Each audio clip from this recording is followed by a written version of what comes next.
Good morning po sa lahat. Magandang araw po. Sa ngayon po ay araw ng Sabado at katatapos lang po ng bagyong si Christine. Nandito po ako ngayon sa kapraso kong trabaho na minana ng aking mahal na asawa at ako po ay nagbisita pagkatapos po ng bagyong Christine. Kahapon po ito ay pinuntahan ko pero hindi ko po nagalaw at dahil sa hapon na ay hindi ko rin makayang maaring tapusin. Kaya ngayon ko po naisipang bumalik para ano man po yung aking magawa ngayon ay ipakikita ko po muna sa inyo yung mga kaganapan na nagawa ng bagyong Christine dito sa Pilipinas, dito sa lalawigan din ng Cavite, bukod pa sa Batangas at sa Laguna at sa iba pang karatig bayan ng nasabi kong lungsod o lalawigan. Pakikita ko po sa inyo ang nangyari at ito po sigurado ay isa sa dala ng pagkakataon ng kalikasan at ito ay ika nga ay pagsubok na binibigay sa bawat isa, sa bawat nilalang ng Panginoon. Kaya kung ano man yung mga pagsubok na yon na pinagdadaanan at dinaanan ngayong kabagyuhan, iba't iba po yung mga pangyayari, yung mga nangyari. Yung iba po ay talagang critical o malubha at meron pa pong nagbuwis ng buhay at yung iba po naman ay nawalan ng bahay at yung iba naman po ay talagang dumanas po ng hirap dahil po sa bagyong Christine. Sa ngayon po ay ipakikita ko itong aking kaperasong trabaho dito na kung ano rin po yung kinalabasan at nangyari at kung ano po yung naging dulot ng bagyong si Christine, lalo na sa mga pananim na kahit papaano po ay kinukuhanan ng kabubuhay, ng makakain. Kaya ito po ang nangyari ngayon sa kapraso kong trabaho ngayon. Medyo nalanas po ang saging na saba at makikita nyo naman po kung ano yung mga nangyari dito at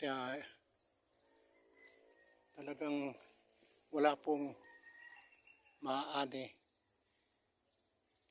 sa susunod ng mga araw at panahon dahil po sa nasira na ng bagyo.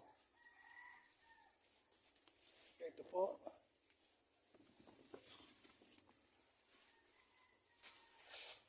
ayan po, ayan talaga naman pong ayan po, ayan. So ito po ay hindi ko nagawa kahapon, ngayon ko lang po ginawa para po naman maipakita sa bawat isa sa atin na hindi lang po kayo ang nakaranas ng ganitong problema, ganitong sakuna. Ayan po.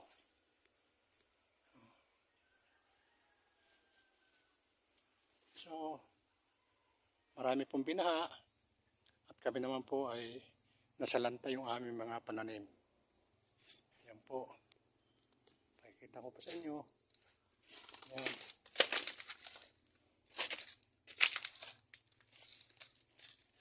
At talaga naman pong ayan po.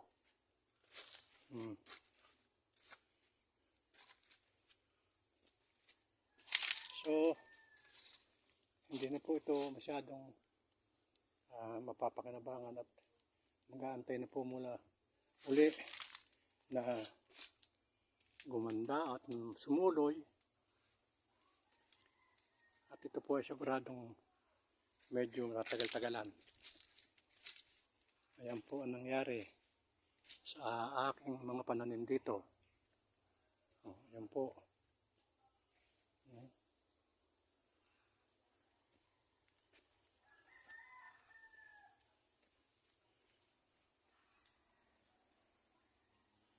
Nangyari sa aking mga pananim. Ito po, mga saging. Ayan po. Ayan po ang kamuting kahoy, papaya, nasa lanta ng bagyong Christine. Ganun din po sa karatig ko rito na nangyari. Ayan po, lanas. May bisita tayo. Ayan.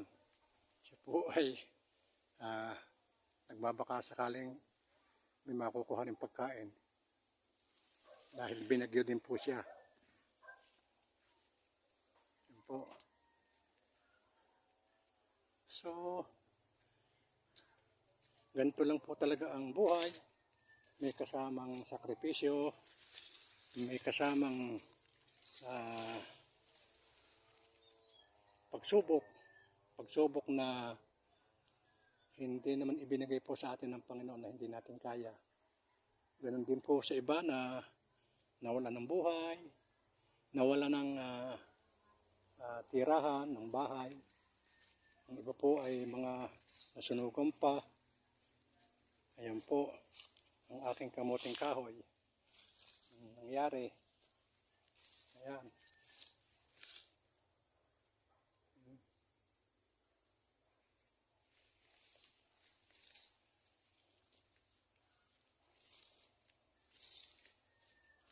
So, tatagal-tagalan bago pa uli makarecover. Ito, may kapiraso po ako ditong tanim na pinya. Nakatatanim din lang po naman. Kaya okay lang po.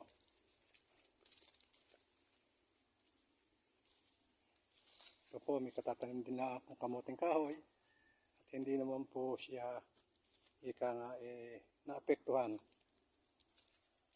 Yan, tanim ko mga punong kahoy, avocado. Yan po. Hindi naman po siya nadali. Pero ito po, yan. Kamuting kahoy, yung ibang kamuting kahoy. Yan, papaya.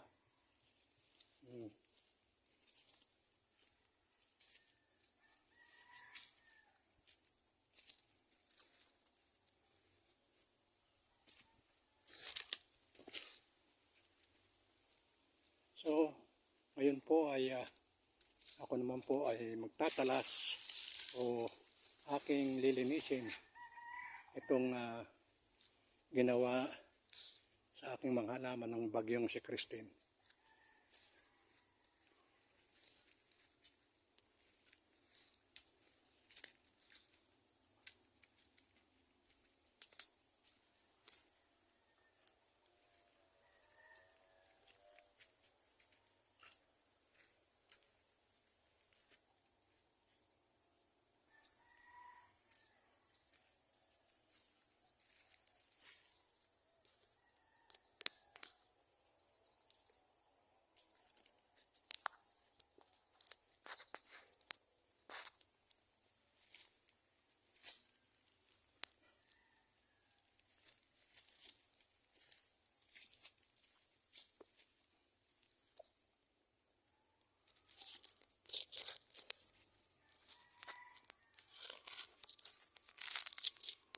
Yan lang po kayo. Magantay.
po, matagal-tagal po bago makarecover yung aming mga pananim dito.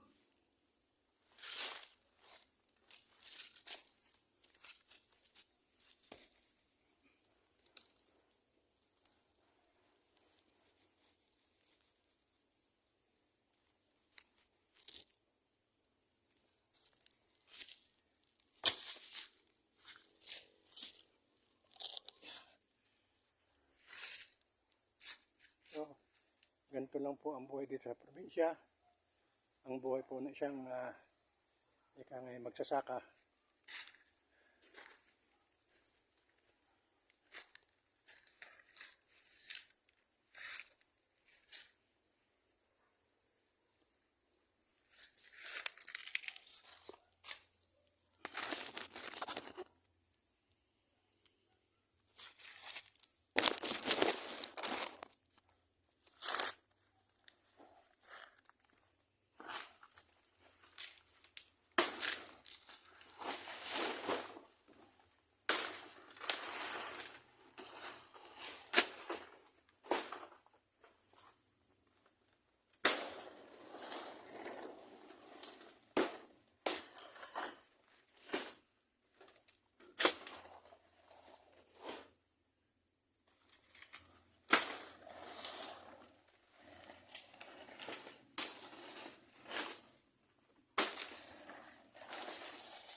Nakakapagod. Kasi isa na po naman kasi akong senior, 65 years old. So yung akin pong lakas ay hindi nakatulad ng dati nung kabataan. Ngayon po, kaunting trabaho, lalo na ganito ang sitwasyon, madali na po mapagod. Lalo pat ang nakikita ay yung pagkasalanta ng mga halaman.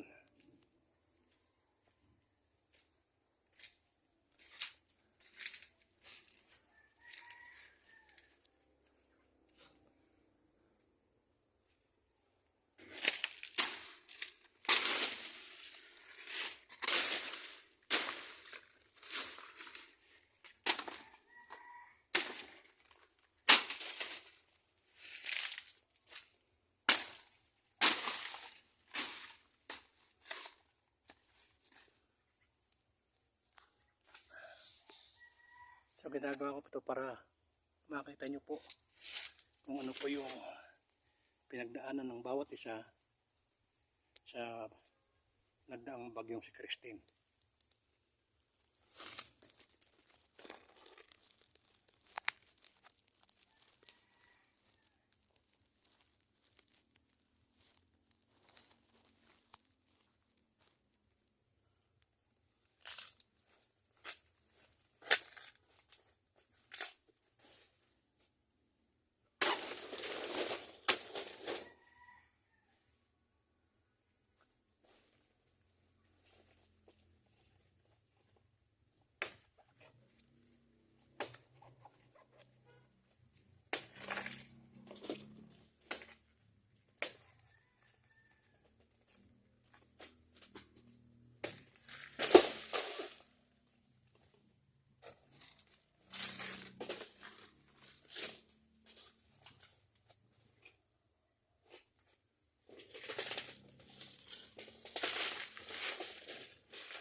So kayo po, ano po yung inyong istorya at sana ay pulutan po natin ito ng isang aral na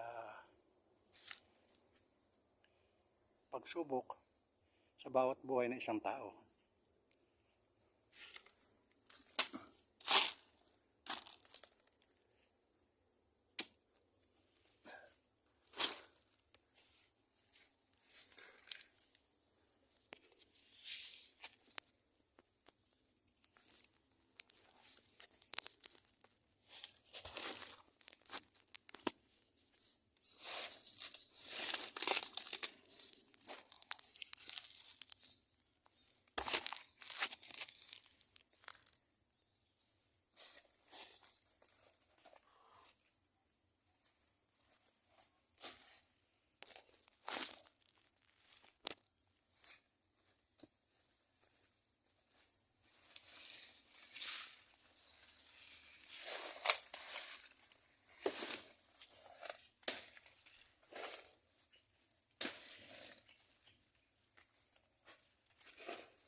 magkakalahating oras na po akong naglilinis o nagtatalas ng mga natambang punong saging at iba pang klase ng puno dito.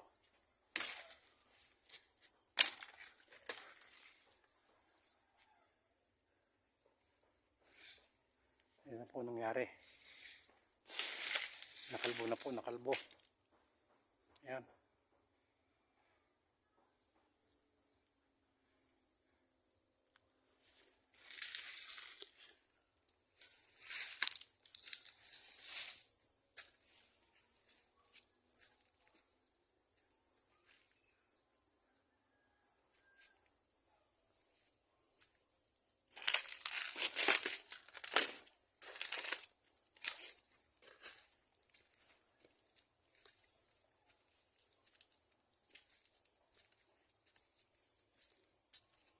Ayan po. Aking kukunin na tumbang saging. So pahinga po muna ako. At napapagod. Ito po yung aking kaprasong pahingahan dito. At ginawa ko po ito nung nakakarambuan. Para kung ako po ay narito at may ginagawa. Naglilinis o ano po man nagtatanim. At napapagod. Ito po yung aking kaprasong pahingahan na hindi naman po nagalaw ng bagyong si Christine o nasira. Nakikita nyo naman po ang mga palamuti dito. Yan. Palamuti ng mga soft drinks. Yan.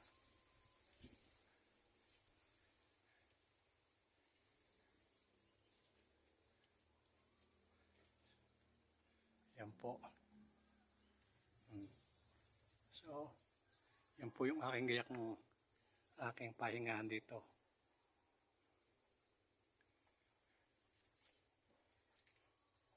So, hanggang dito na po lamang muna. At nakakalahating oras na ako sa aking ginagawa. At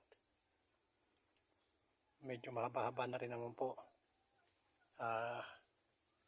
Magandang araw po sa ating lahat. At sana po yung mga nakaranas ng ganito ay mabigyan ng pansin. Yung maluluwang na trabaho, yung maluluwang na nasalanta po ng bagyo na ari-arian ng bawat isa dito sa bayan ng Silang, lalawigan po ng Cavite.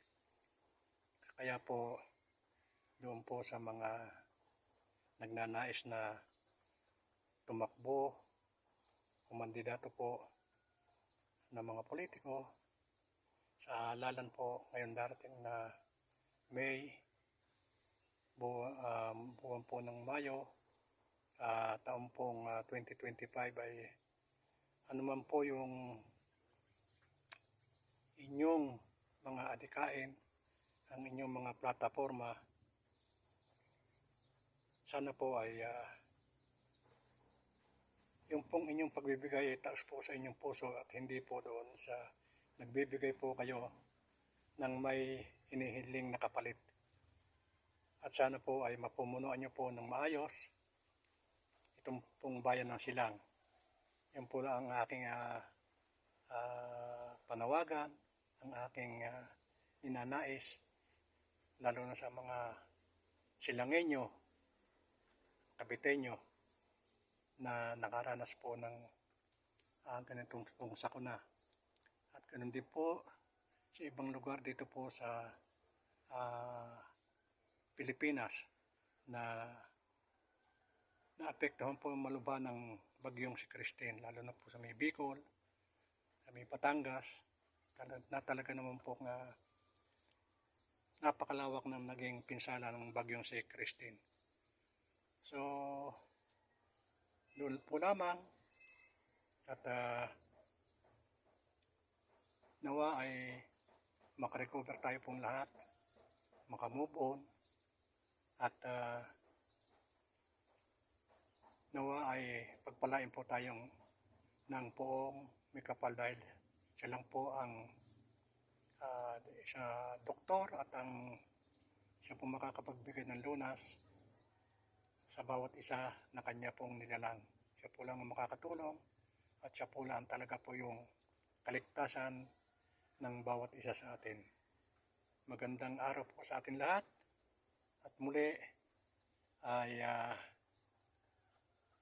narito po ang inyong lingkod, si Modesto Alcaraz, dito po sa Barangay Lumil, Municipality po na Silang, Lalawigan po ng Cavite. Bye-bye! Kamusta nga pala doon sa aking mga apo na nasa Japan, sa Nagoya, sa aking anak na si Odessa, ang aking manugang na si Kim, at sa lahat po ng mga naging katropa ko diyan noong ako'y nagbakasyon dyan sa Nagoya. Mga katropa kong siya pong naging aking isa sa napasyalan at nakabarkada. Salamat po ng marami sa inyo at nawa ay kayo ay nasa maayos ding kalagayan dyan sa Nagoya, sa Japan. See you! Ganun din po pala sa aking balae na naririyan. Kamusta po sa inyong lahat? Hanggang dito na lang po lamang at tanghali na at medyo ika nga po ikinakapos-kapos na po tayo ng ating lakas. Salamat pong muli.